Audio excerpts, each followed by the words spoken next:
वालेकुम। आज अब हम बात कर रहे हैं प्रॉब्लम नंबर 30 जो कि आपकी बुक में दिया हुआ चैप्टर नंबर 2 के हवाले से। अगर हम उसमें को पढ़ें तो हमें नजर आएगा कि draw simple bar chart to represent the production of wheat in Pakistan during the years 1981 to 1985। आपने उन्होंने कहा है कि आप एक सिंपल सा बार चार्ट बनाएं जो कि शो करे कि प्रोडक्शन ऑफ व्हीट कितनी है पाकिस्तान में ड्यूरिंग द ईयर्स 1981 टू 1985। अच्छा बच्चे, अब हमने सिंपल एज इट इज जैसे हम पहले सिंपल बार चार्ट बनाते थे हम वैसे ही बनाएंगे। आपने देखा होगा पिछली वीडियो में मैंने आपको बार चार्ट बनाना सिखाया था, सेम उसी पैटर्न पे ही हम बार चार्ट बना लेंगे। अच्छा, वाई एक्सिस पे हमने क्या रखना है? वाई एक्सिस पे हमने प्रोडक्शन अपनी रखनी है, या सिंपल अगर हम बात करें तो फ्रीक्वेंसी कह देते हैं उसको, ठीक है। और अगर हमारे पास ईयर्स हैं तो ईयर्स को हम एक्स एक्सिस पे रख लेते हैं। अब यहाँ पर ईयर्स हमें 1 2 3 4 5 दिए हुए हैं, 5 हमें दिए हुए हैं, तो हमने तकरीबन यहाँ पर हम उसको अरेंज कर लेंगे। मैंने आपको बताया था जब भी हम बार चार्ट बनाते हैं तो आपने इक्वल डिस्टेंसेस में जितने ईयर्स दिए हैं उससे डबल, ठीक है। अगर हमें 5 ईयर्स दिए हैं तो हमने 10 लाइंस, अब तकरीबन यानी आपने 10 पॉइंट स्केल की मदद से पहले आइडेंटिफाई कर लेने हैं, एक जितने डिस्टेंस पे रख के आपने जितने हमें ईयर्स दिए होंगे उससे डबल, ठीक है। ईयर्स दिए हों या कुछ भी दिया हो जिसको हमने एक्स एक्सिस पे अरेंज करना हो उसको हम डबल कर देते हैं, मल्टीप्लाई बाय 2। यहाँ पर 5 ईयर्स दिए हुए हैं तो हमने 5 multiply by 2 is equal to 10, यानी कि डबल हमने कर लेना है, ठीक है। 1 2 3 4 5 6 अभी हमने एक किस्म की मैंने आपको अरेंज करके दिखाई, इज 7, देन 8। आपने भी ऐसे ही 10 इक्वल अपने स्केल की मदद से 10 इक्वल पॉइंट्स पे आपने पॉइंट्स को आइडेंटिफाई कर लेना है, ठीक है।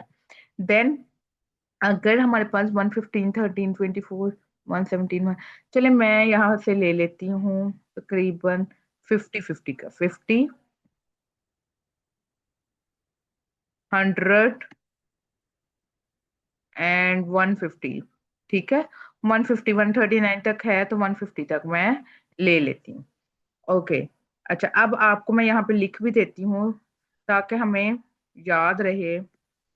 फ्रीक्वेंसी, फ्रीक्वेंसी, और यहाँ पर अगर हम बात करें तो प्रोडक्शन दी, चलिए प्रोडक्शन वर्ड लिख लेते हैं, प्रोडक्शन टर्न्स के हिसाब से, टर्न्स के हिसाब से हमें दी हुई है तो मैंने टर्न्स के हिसाब से लिख दिया। अच्छा, कितनी है पहली हमने जो एस्टिमेट की थी 50, देन 100, यहाँ पे मैं 100 लिख देती हूँ, एंड देन 150, ठीक है। अच्छा, और अगर हम यहाँ पर देखें तो मैंने ईयर्स आपको बताए हैं, यहाँ पर हमने ईयर्स लिए हैं तो ये पहले दो जो हैं वो ईयर्स 1981 को रिप्रेजेंट कर रहे हैं। देन ये वाले दो ईयर्स 1982 को रिप्रेजेंट कर रहे हैं। देन ये टू लाइंस 1983 को रिप्रेजेंट कर रही हैं। ये टू लाइंस 1984 को रिप्रेजेंट कर रही हैं, एंड ये टू लाइंस 1985 को रिप्रेजेंट कर रही हैं। अच्छा, सेम उसी पैटर्न पे जैसे कि हमने पहले भी किया है बार चार्ट के क्वेश्चन, सेम उसी पैटर्न पे हम अब ये वाला कर लेते हैं। ये वाला क्वेश्चन 1981 में 115 है, यानी कि 100 से ऊपर, बट 115 यानी कि 150 से नीचे नीचे। तो ये 100 है तो तकरीबन ये 110 होगा, तो ये 115 कहीं यहाँ पर होगा, ठीक है। ये 150, ओके। यहाँ पर हम दोनों लाइंस ऐसे अटैच कर देंगे और फिर ये कनेक्ट कर देंगे यहाँ से यहाँ, ठीक है। तो ये 115 हो गया। अच्छा, 1982 में जो है 113 टन्स थी प्रोडक्शन, तो वो 115 अगर ये है तो 115 से माइनस सा नीचे तकरीबन 113 आ जाएगा, तो हम यहाँ पे 113 कर देते हैं, ठीक है। ओके, देन ओके, 124 1983 में जो आपकी प्रोडक्शन थी पाकिस्तान में वीट की, वो 124 टन्स थी, 124 टन्स। 124 टन्स मतलब कि यहाँ से तकरीबन मैं कहती हूँ यहाँ पर ठीक है, यानी दरमियान में 125 और दरमियान से माइनर सा पीछे जाएंगे तो 125 आ जाएगा। और सॉरी 124, 124। ठीक है, हमें 124 चाहिए, हमने पीछे रहना है 125 से। ठीक है, देन 117, 117 तकरीबन ये 115 यहाँ पर आ जाएगा। ठीक है, 117 ये अंदाजे के मुताबिक अभी मैंने किया है। आप पूरी कैलकुलेशंस यानी कि स्केल की मदद से करेंगे, पूरी पूरी मेजरमेंट लेंगे तो बिल्कुल गलती की गुंजाइश नहीं होगी। मैं अंदाजे से कर रही हूँ तो इसलिए गलती की गुंजाइश की इम्कानात ज्यादा है। ठीक है, अब आप देख सकते हैं 139, 139 1985 में थी और वो तकरीबन यहाँ पर आ जाएगी 140 से थोड़ा सा नीचे। तो मैं कहती हूँ यहाँ पर एस्टिमेट कर लेती हूँ। ठीक है, तो हमने ऐसे एस्टिमेट मैंने तो अंदाजे से लगा दिए हैं, आपने अंदाजे से नहीं लगाने, आपने स्केल की मेजरमेंट से पूरा पूरा आइडेंटिफाई करके देखना है। ठीक है, अच्छा, अब आप देखेंगे ये आपकी प्रॉब्लम नंबर कौन सी होगी, प्रॉब्लम 30। बेटे आपने ध्यान रखना है, आप ये देख सकते हैं, मैंने पिछली वीडियो में भी आपको समझाया था, जब मैं बार चार्ट का क्वेश्चन समझा रही थी, मैंने आपको बताया था कि जब भी बार चार्ट बनाते हैं तो ये डिफरेंस आपको नजर आ रहा होगा एक ब्लॉक में और दूसरे ब्लॉक में। ठीक है, तो ये डिफरेंस होता है, जबकि हिस्टोग्राम आपने देखा होगा कि लाइन साथ साथ साथ साथ अटैच होती हैं, जबकि बार चार्ट डिफरेंट, यानी उस हिस्टोग्राम से जाहिर सी बात है एक चीज डिफरेंट है तो डिफरेंट बनेगा। तो हिस्टोग्राम में साथ साथ लाइंस होती हैं अटैच, जबकि बार चार्ट में आप देख सकते हैं कि लाइंस अटैच साथ साथ नहीं होती। ये जरा इन दोनों में एक ईयर से दूसरे ईयर तक जाते जाते डिफरेंस है, ये डिफरेंस होना चाहिए। अच्छा, अब हम प्रॉब्लम नंबर 31 पे जाते हैं। प्रॉब्लम नंबर 31 हमें क्या कहती है, ड्रॉ आप multiple bar chart from the following data. आप एक मल्टीपल बार चार्ट बनाएं फॉलोइंग डाटा से।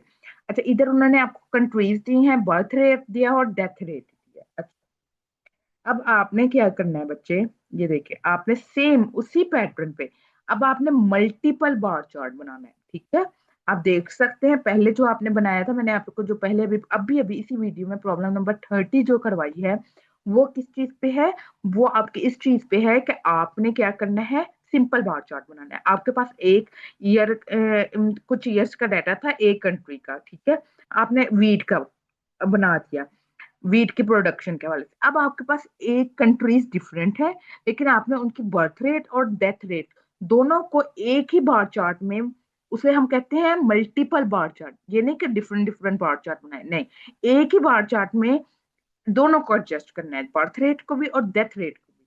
तो इसके लिए अब हम क्या करते हैं, इसके लिए सेम उसी पैटर्न पे हम वाई एक्सिस ड्रॉ करते हैं। ठीक है, और एक्स एक्सिस ड्रॉ करते हैं। ठीक है, वाई एक्सिस, एक्स एक्सिस।